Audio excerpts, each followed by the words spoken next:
The time is now 1 o'clock. We'll start our meeting with the Pledge of Allegiance. I pledge allegiance to the flag of the United States of America, to the republic which stands one nation under God, indivisible, with liberty and justice for all. Okay, our first item of business today is a bid opening. This is for the Thomas R. Marshall home. Looks like we received 2 bids. If you want to pass that one to Rob.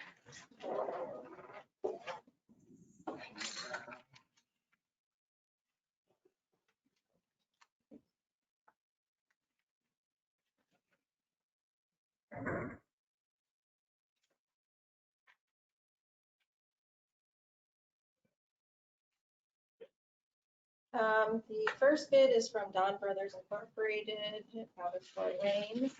Their bid is $46,500.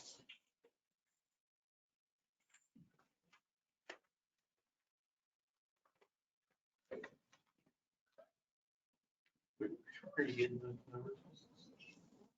The total. These are the same forms.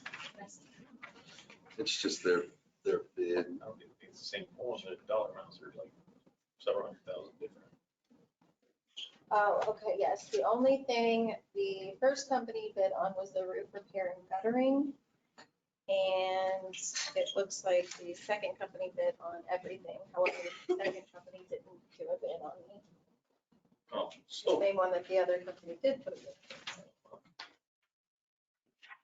so the total project from Ely Construction Incorporated is $418,630. And that's for everything minus the roof repair and guttering, which is the bid that I did. Making sense, Mark? You can't hear?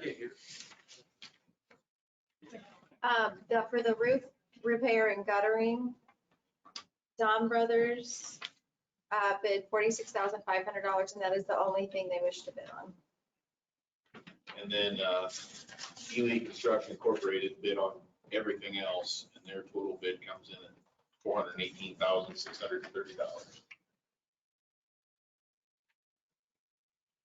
So, Mark, I don't want to put you on the spot, but just for everyone's benefit, everyone's knowledge, can you just come forward and give us a quick snapshot of what we're trying to accomplish?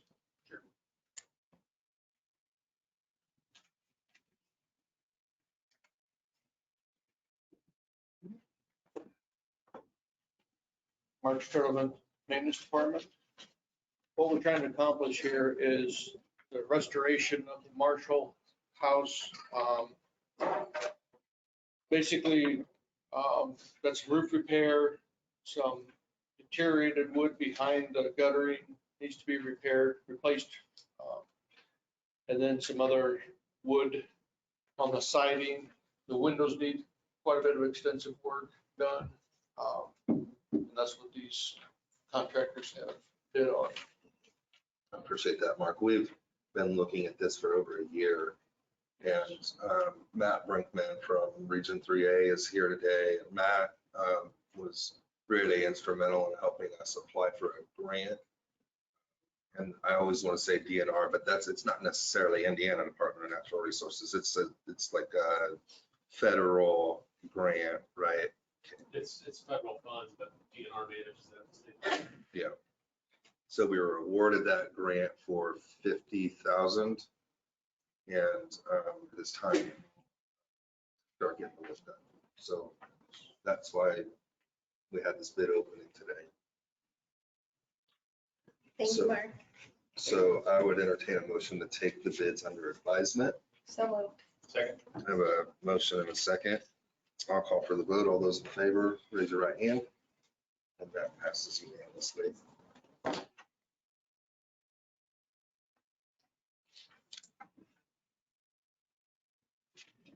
Okay, next item on the agenda is the mower tractors for the highway department. Ryan Getz, are you ready? Yes, sir.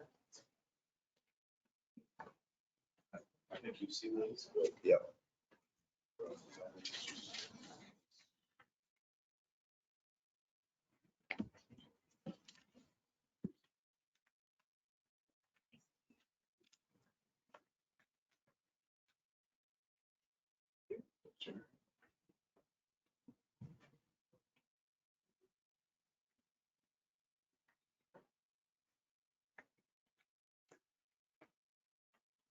So, do you mind just starting from the beginning? I know that we have a tractor that's down, and we have a tractor that we can't use. I mean, we could use, but it's really not ideal. Correct. So if you could just let everyone know, just for the benefit of the public, why we're doing what we're looking at doing. Absolutely. Last year, the previous director ordered a new John Deere 6110M tractor with a Tiger boom mower to mow ditches in Willie County. We had an older John Deere that was going to be replaced in fiscal year 24 that subsequently had a catastrophic engine failure, actually the day before we took delivery on the new tractor.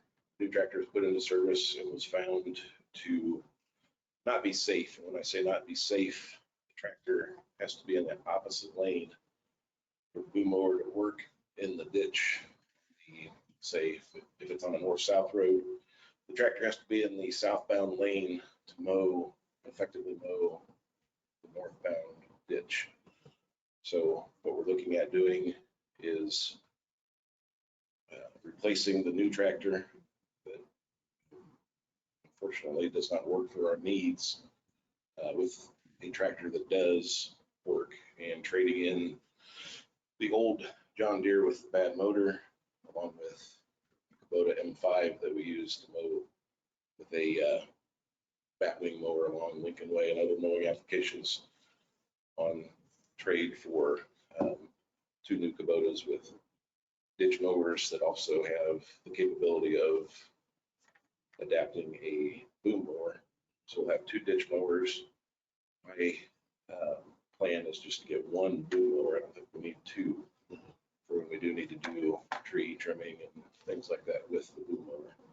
So.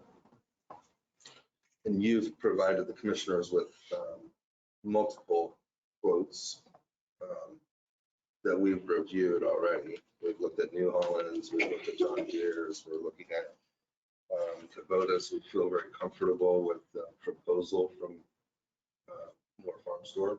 Correct. And I think one of the things that, I think you would agree, one of the things that we find most attractive is that the parts are readily available in Columbia City, and we wouldn't be waiting for parts to be delivered. And Yes.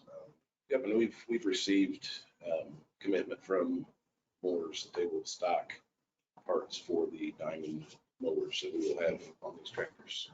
So downtime should be minimal in any case.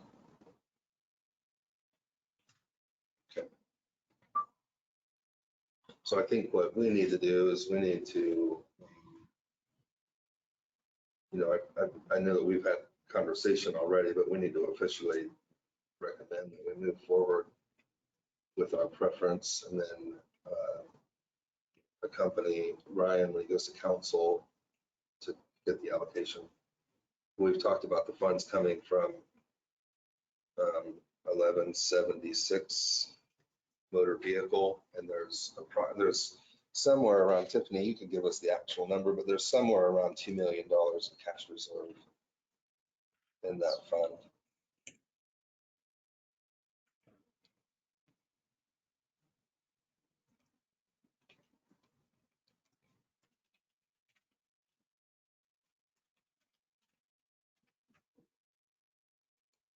Sorry, you weren't logged in. Yeah, it's okay. I don't normally put you on the spot like this.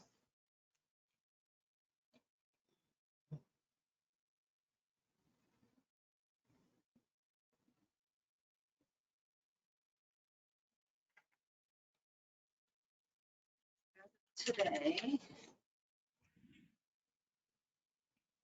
$2,241,725. And I don't see any big unplanned expenses coming soon. Do you anticipate anything that, yeah, I feel very comfortable with the funds coming from MVH. Yeah, I do as well. Morris gave us, they were very generous and gave us a good deal. We definitely do need them at this point. I mean, it'll be for next season's Correct. mowing. So I know this whole summer we were kind of lagging. So I would make a motion for a favorable pass to council for these funds to be allocated out of the NVH fund. Okay, I have a motion and a second. Any further discussion? Hearing none, I'll call for the vote. All those in favor, raise your right hand. That passes unanimously. And we'll be sure to have the 3 quotes for council.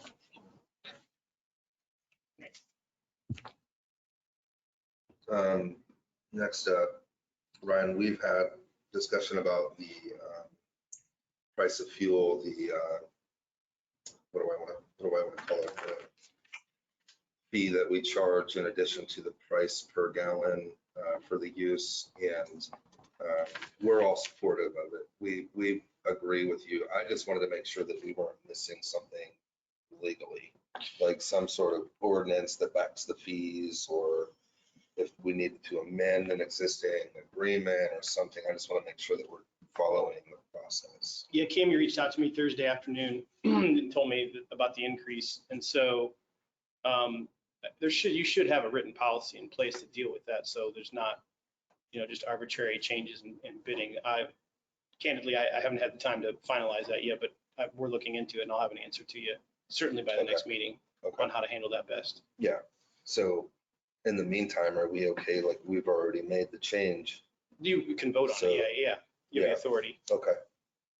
Well, we went from 5 cents over costs per gallon, our cost per gallon, to 10 cents. Is that correct? Correct. For non-county, so the sheriff's department's still at the 5 cents. Obviously, the highway department, we don't upcharge it for ourselves. Any county agency is still getting the 5 cents. It's just non-county users of the fuel. Okay. And that would be Parkview, Whitley County Transit, the School Corporation, Solid Waste District, Humane Shelter, as you just mentioned. All the local fire departments are still at 5. Volunteer fire departments are still at 5 cents. The sheriff's department's at 5 cents. Anybody that's basically a county operated entity. Okay.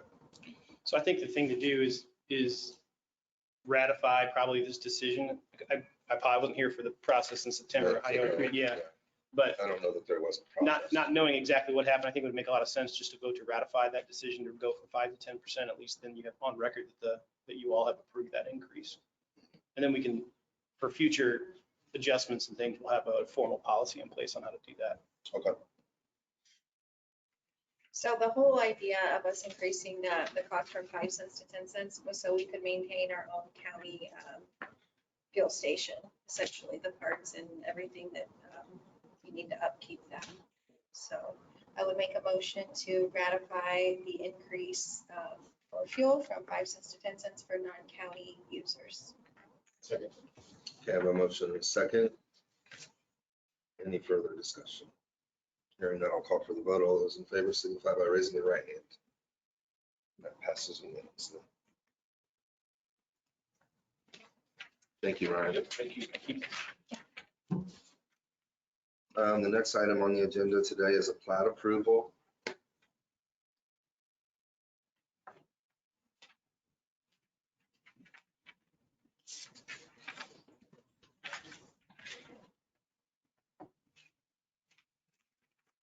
Afternoon. Just got one for your consideration. This is over on Hyler Road in Union Township, one lot plat. We called the Hyler Road subdivision. What the owner is doing is splitting off a corner of their property. You can see it's kind of a triangular shaped piece of property, so it's somewhat unusual. So they can sell it and make use of the high market prices right now. So this comes to you with approval from the Plan Commission. Any questions? Seems pretty simple. Rob, you're on Plan Commission. Did anything come from that No meeting? issues or concerns. There's plenty of room to do what they want to do, so Okay. I would move to approve as presented. Need to read off this. Or the subdivision. Yeah. Second. Okay, I have a motion and a second to approve the name just escaped me, Hyler subdivision, Hyler Road subdivision. Any further discussion? Hearing none, I'll call for the vote. All those in favor signify by raising the right hand. And opposed, the same, and that passes unanimously.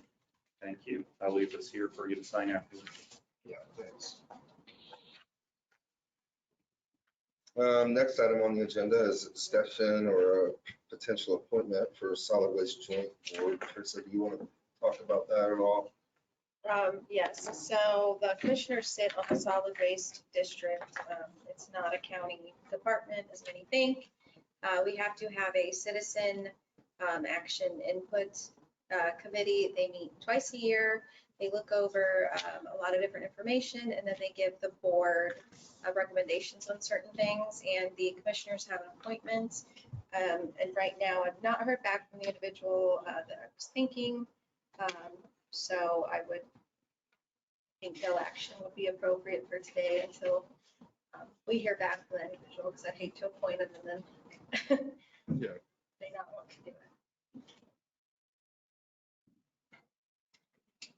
Okay, so you want to give a motion to table? Motion to table the solid waste joint board appointment. Second. I have a motion and a second. I'll call for the vote. All those in favor, raise your right hand. And passes unanimously. The next item on the agenda is payroll and accounts payable claims approval. On Friday, I went up and looked at payroll and accounts payable. There were a couple things I had questions on, and then Auditor Deacon and I kind of dug into the actual invoice and got all the questions answered. And payroll looked fine, so I would make a motion for accounts payable to be approved. Second. Okay, I have a motion and a second to approve accounts payable. All those in favor, raise your right hand. Passes unanimously. And that just leaves payroll. I'll make a motion to approve payroll. Second. I have a motion and a second to approve payroll. I'll call for the vote. All those in favor, raise your right hand. And that passes.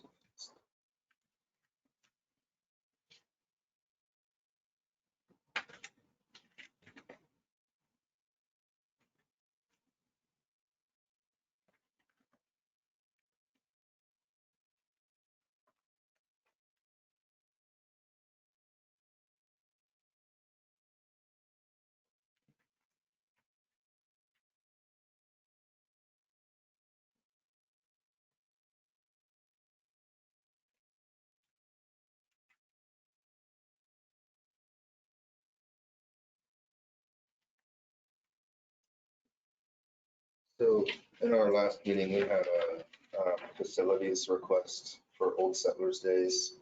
And as you recall, the request also included the use of restrooms in the courthouse. And I see that they've amended the facility request to not include restrooms. However, I did last week go to the courthouse and met with Adam Johnson and learned that we actually, and I forgot to mention this to you all before, but we do have a gate. This is included every year. They use our restrooms. And the courthouse has, and I wish I could make it big so everyone sees it, but there's a gate that prevents anyone from gaining access to the remainder of the courthouse. The remainder of the courthouse is also armed. So it's all alarmed, which makes the courthouse secure and the restrooms open and available. And I learned that this is something that we've done every year, that we've always had the restrooms open during Old Settlers Days. So I don't know how y'all want to move forward, but I'm told by Adam Johnson that this is standard and that it's something that occurs annually. It may not have ever been on the form before, but it is something that we provide. Is Mark still here?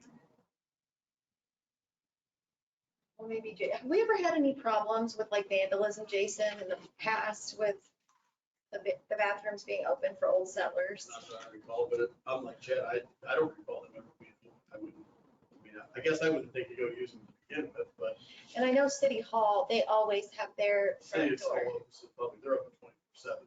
Okay. The bottom is, it used to be. I'm a little hesitant, especially with, I know there was only minor vandalism during one of the first Fridays, but especially if no one's gonna be in there. I know there's a lot more, for City Hall, obviously, it's, you can just walk in and then it's directly the bathrooms.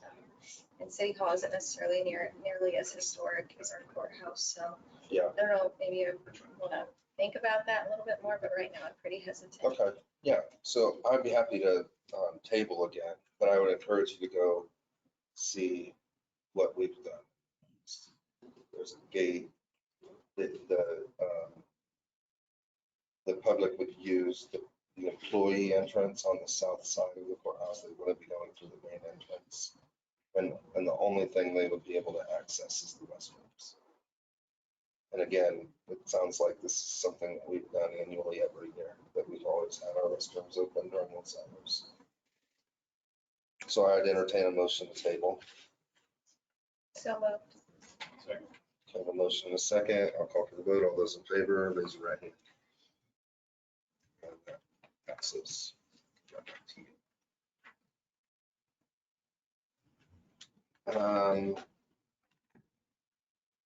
The last item on the agenda today is our previous meeting minutes. Has everyone had a chance to review our October 2nd meeting minutes?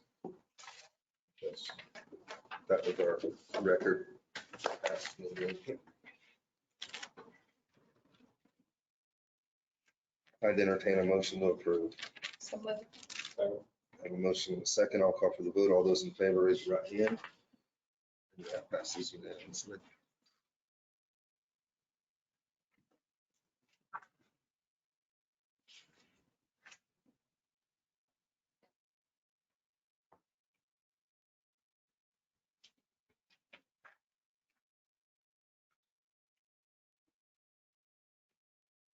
Andy, do you have anything you'd like to add today? I don't have anything else, no. Tiffany? At this time, we'll open up for public comment. So if anyone would like to come forward and speak today, you're welcome to. We'll just have you come forward and introduce yourself, and we'll allow you to speak.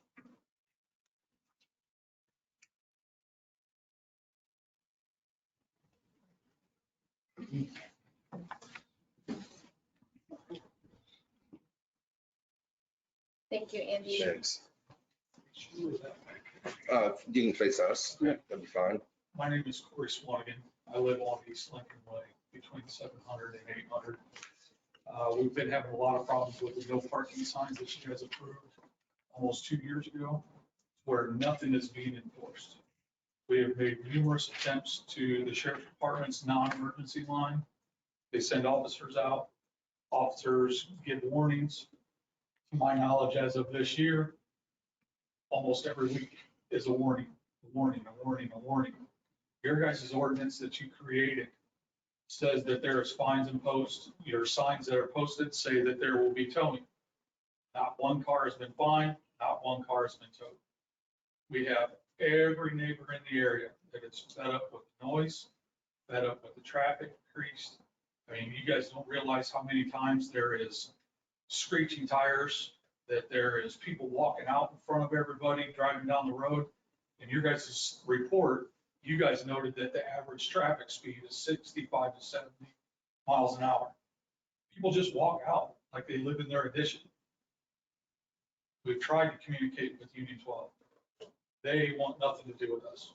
We are told from the neighbors that are here, we get told all the time, we make too much money to care what you guys think. Enough is enough. I know Snyder's, they live directly next to them. We have neighbors that are over 4,000 feet away that can hear their events. I talked to Nathan up at the building department. When they were approved for a business, they were approved for 126 parking spaces, which equates to about 425 guests. How is it that they are still allowed to have every single week since they opened 1,500 to 2,000 people weekly on any given night?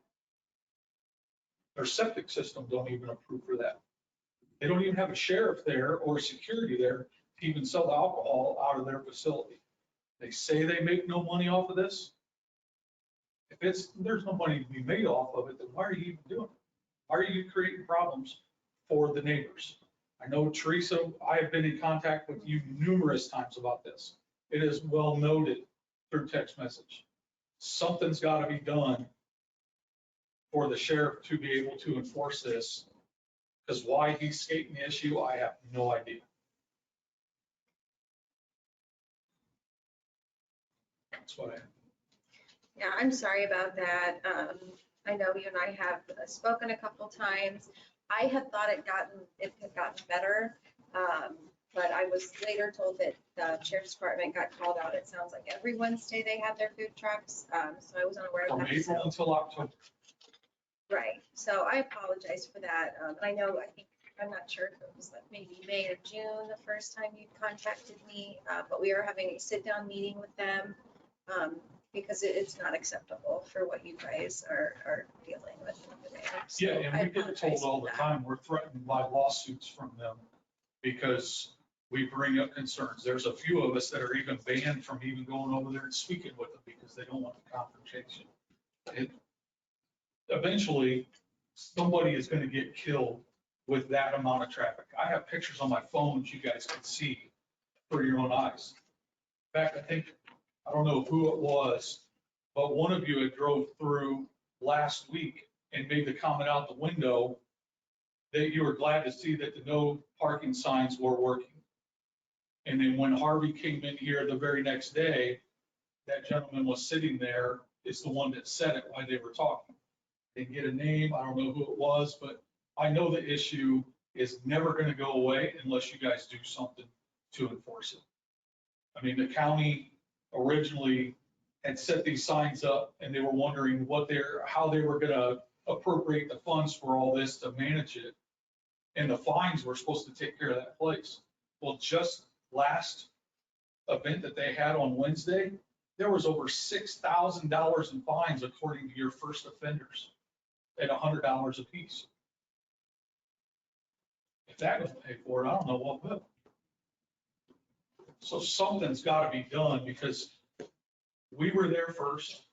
I know it's a business and I know it's zoned for commercial. I'm not against anybody having a business. What I'm against is somebody being able to hinder our living in the evening to where we can't even sit outside because it's so loud. You don't believe me? I got recordings on my phone and I'm 900 feet away and you can hear word for word. So I thought we were here today for this sit-down meeting from what you had mentioned to Harvey and the way it was translated to me. So when is that going to take place? I don't know if it's been, I know I got an email today about it, but I've not yet read it. So I'm sorry, I didn't. Yeah, your text message said that Union 12 and all of our neighbors were invited to this board meeting. Oh, anyone can come to our commissioners meeting. Yeah. Yeah, that's, I'm sorry, that's what I was implying. Not Okay, that the sit down with Union 12 was today, so I apologize for that. yeah, we were all under the impression that that's when it was. That's why there's quite a few of us here. I'm sorry about that. That's not what I was implying. Thank you.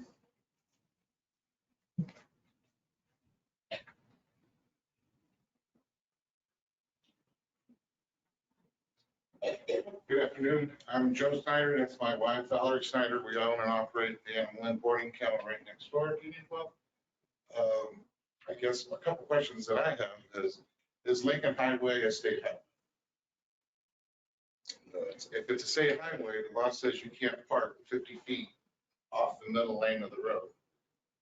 Then again, if this ordinance is not going to be enforced, I would love to take the signs up because we've turned our country setting into New York City. You know, in addition to the noise, we have animals. We have a dog boarding kennel that's been in business for over almost 25 years. We offer service to Whitley County, Allen County, and we live there, as do all of our neighbors. I don't think anybody from Union 12 lives in Whitley County. You know, I operate a business. I built my kennel with people from Whitley County. Every service that took to build it was done that way. a little, when he stopped by the other night, and told me about some of this other stuff going on. You know, we've had a few miscommunications with him.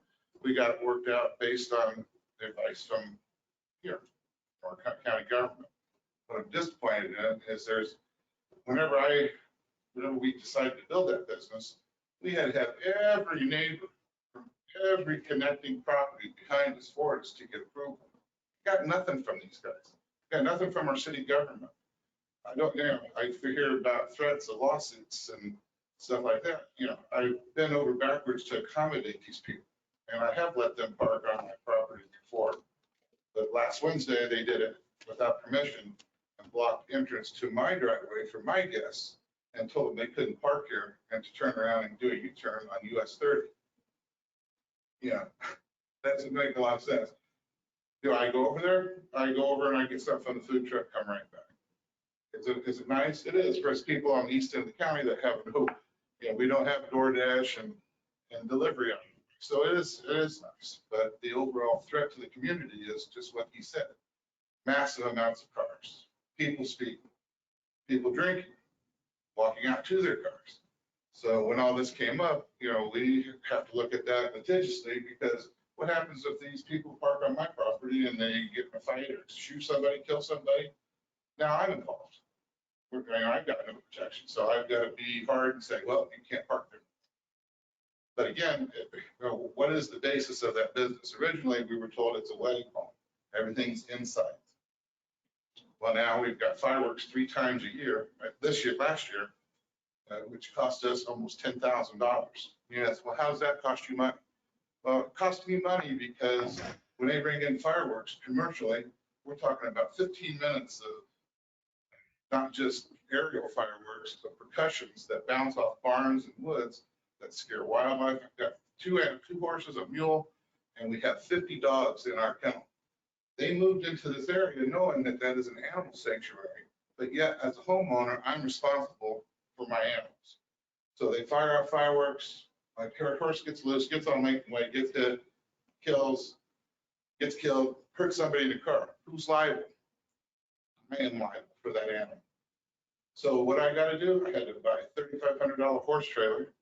Takes 1 day to move 3 animals, pretty much, to a location. If I can find one with a 2-day notice, which we were lucky to get that, and then I have to take another day to bring them back home. And so after doing that, the vet, Dr. Kutz on 30 suggested, why don't we try drugging them? So you don't have to move them as an alternative. Okay, well, that's $300 a shot. So that's $900 this year so far. In addition, now I'm stuck with a horse trailer. That I'll probably use, but I don't think that this whole issue has even been looked about on the impact of our country setting out where they want to be. It's turned into more of an event. Music outside, is that even allowable based on their zoning? I don't know. I'm kind of new to this. I've always kind of been live and let live. We own a business, they own a business. I get that, but when their business starts costing me money for them to do business, it becomes an issue. I've not been threatened necessarily with any type of legal action, but they did attach to my fence illegally without my permission, and then got upset when I told them it had to come down. Or I'm going to move it over. I'm 12 inches or 15 inches on my property line, but that property was a 44-acre farm. It was divided in half. There's a road in between the 2 ponds. It's been there for 100 years. And they blocked access to that. Well, that was kind of the straw for us. But when they first opened up, we asked them about fireworks, and we said, no, we don't think so. But here we are. We complain, and it goes unanswered because it's a selling point for their business. But again, every neighbor, and some of them didn't show. Some of them aren't here today, but I guarantee you, if you would have contact, or if they knew about exactly what was going on there, they would probably be here. And I don't think there's anything being stretched out of the imagination here, but I guess our main thing is, if it's not, if Lincoln Highway, which to my understanding is a state highway, it is maintained by the county, but it is a state highway. I would just like to take the signs down and, maybe if you're not going to enforce it, why even go through the rigmarole of doing what you guys did? I mean, it looks at nighttime, and then they put lights on all the signs. Looks like a runway when you turn off the County Line Road onto Lincoln. I mean, it's just, it's not what we signed up for, and I don't think that's what our neighbors signed up for. But that's kind of our, that's kind of our stance. Leave anything up? But yeah, I mean, it shouldn't cost neighbors money. And the non-use of our property, we built a $20,000 deck on the back of my house that we've wanted since we moved here. And now we can't even hardly use it from Wednesday, Thursday, Friday, Saturday, Sunday, because they have outdoor, after the wedding, if the wedding's not outdoor, which is fine, have your wedding, but then they've set the band and the PA outside and they blow it west to east. So, I mean, it's, everybody hears, even I've heard even in Allen County. But anyway, yeah, so is there a noise ordinance? Is it less than 70? Is it 29? What is it? Can they, let they play it as loud as they want?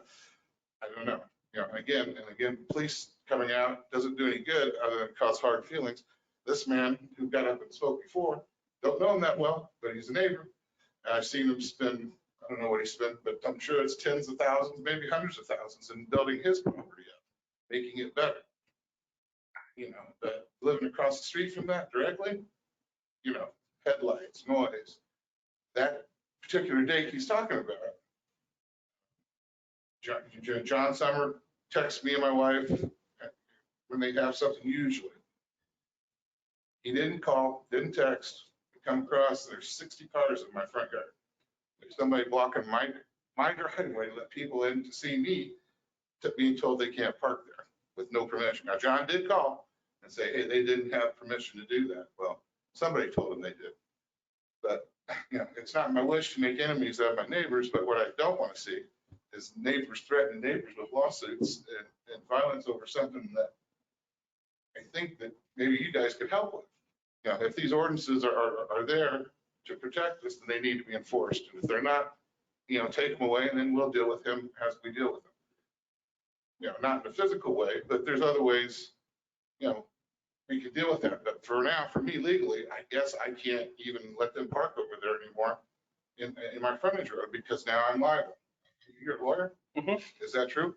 I can't give you legal advice. Well, okay. Sorry. But, if my fears are warranted, I think it needs looked into. And I would like to be notified when there is hearings. And when I had to build ours, we had to get everybody involved. I get nothing. I got nothing from the moment they even started to plan out there, either from our government or from them, period. They never came over. Say, hey, we're Junior 12, we're going to rebuild this place and do all this. But, and just wanted to get my 2 cents in. So, again, I'd like it all to be like it was when I moved in, when people could, all neighbors hunted on everybody's property and everybody walked along. I mean, no times change, but this is still Whitley County. It's still a farm community, and that's, I'd like to continue that. But thank you for your time. Thank you. Anyone else? Commissioner Schumann, anything to add? Nothing. Commissioner Basinger? I know I talk about broadband at every meeting, so I guess this won't be any different. For the state grants that I've been talking about, I know that I talked about doing the speed test and that the county would be turning in addresses that were underserved. And just a little update, we turned in 8,041 addresses that were underserved, and we have 13,500 households somewhere on there. So that's a pretty good number. Okay. And I have nothing to add. So at this time, I'll adjourn the meeting. Thank you all for coming.